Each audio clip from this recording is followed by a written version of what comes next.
Mes chers compatriotes, il y a quelques jours, j'ai été interpellé à Pau par Simon. Bonjour Monsieur le Président, je suis venu aujourd'hui pour représenter le handicap parce que je trouve qu'on n'en parle pas assez. À Pau, sa ville, il m'a parlé de ses difficultés, de ses attentes, de ses rêves, et j'ai tenté de lui répondre le plus concrètement possible. Je dis tenter car rien n'est jamais facile, et dans ces situations qui charrient beaucoup de douleurs, d'émotions, il faut aussi beaucoup d'humilité, toujours. Alors j'ai souhaité faire cette vidéo pour partager à la fois des éléments d'actions faites et de projets à venir. En effet, depuis 2017, nous n'avons cessé d'agir, et c'était l'engagement que j'avais pris. À l'école, 27 000 emplois ont été créés pour prendre en charge les élèves en situation de handicap. Ces créations d'emplois, en plus de ceux qui existaient, permettent aujourd'hui à 400 000 jeunes filles et jeunes garçons d'être accueillis dans nos écoles, de retrouver le sourire, de renouer avec l'espoir. Nous avons fortement augmenté, ce faisant, le nombre de nos enfants et des adolescents qui, bien qu'étant en situation de handicap, peuvent aller en cours, suivre les cours aux côtés de leurs camarades.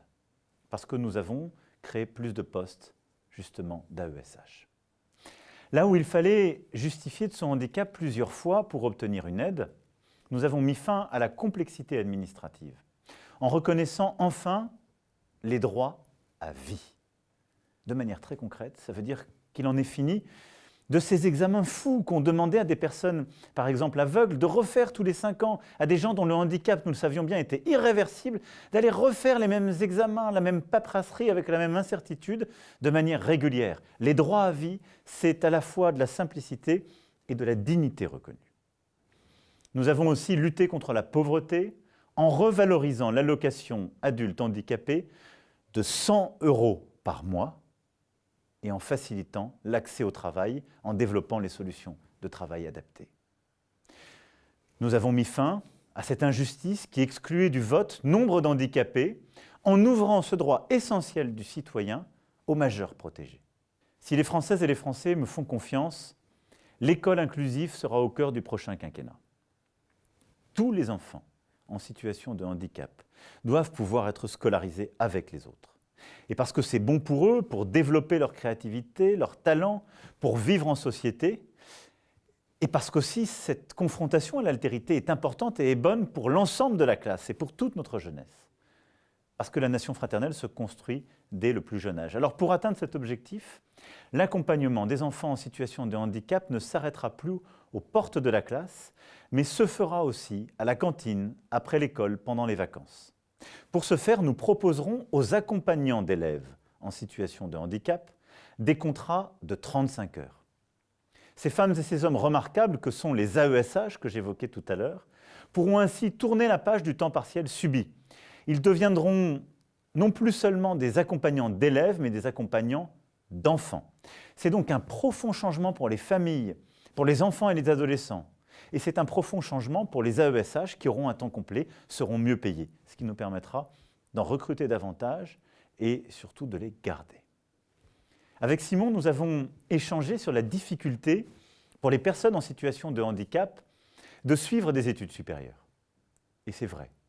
Très souvent, l'école inclusive s'arrête au baccalauréat, ce qui est inacceptable et ce qui est à bien des égards aussi un gâchis. Nul ne peut comprendre qu'on enlève aux jeunes adultes en situation de handicap la possibilité de choisir leur voie. Alors pour mettre fin à cette injustice, sur la base de tout le travail qui a été fait par les ateliers, toutes celles et ceux qui ont préparé le projet, et après la sollicitation de Simon, je veux ici m'engager à ce que les jeunes en situation de handicap bénéficient d'un revenu d'études pouvant aller jusqu'à 500 € par mois et puissent bénéficier de solutions d'accompagnement, y compris dans les devoirs et les travaux qui sont faits à domicile.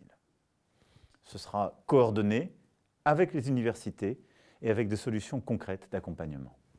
Si nos compatriotes me font confiance, si vous me faites confiance, je ferai aussi de l'accessibilité des lieux et bâtiments publics, ainsi que d'Internet, une priorité nationale.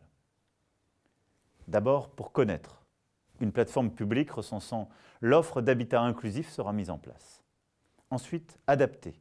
Une prime, ma prime Adapt, sera versée pour tous ceux qui veulent faire des travaux nécessaires pour rendre leur logement plus accessible au quotidien et pour des personnes en situation de handicap d'avoir un accès plus simple aux sanitaires, à la salle de bain, à leur lit, en les aidant à équiper le logement qui est le leur. Donnez l'exemple aussi. Un fonds territorial d'accessibilité piloté par les préfets sera lancé pour accélérer la mise en accessibilité de nos territoires, des commerces de proximité, des écoles, des collèges, des lycées, de la voirie, des transports, en lien évidemment avec l'ensemble de nos maires. Nous devrons encore redoubler d'efforts d'ici à 2024 pour en particulier la région francilienne, alors que nous aurons à accueillir le monde entier pour les Jeux olympiques et paralympiques. C'est ce que Londres a su faire en 2012. Cet exemple, nous le suivrons pour être au rendez-vous de la parfaite accessibilité lors de ces Jeux. Si les Françaises et les Français me font confiance, si vous me faites confiance, j'accélérerai enfin à nouveau la recherche scientifique, notamment pour les handicaps dits rares, mais qui rendent la vie si difficile pour nombre de familles ou pour les handicaps psychiques. La France est le pays de l'égalité où chacun, quelle que soit sa condition, peut prétendre aux mêmes droits.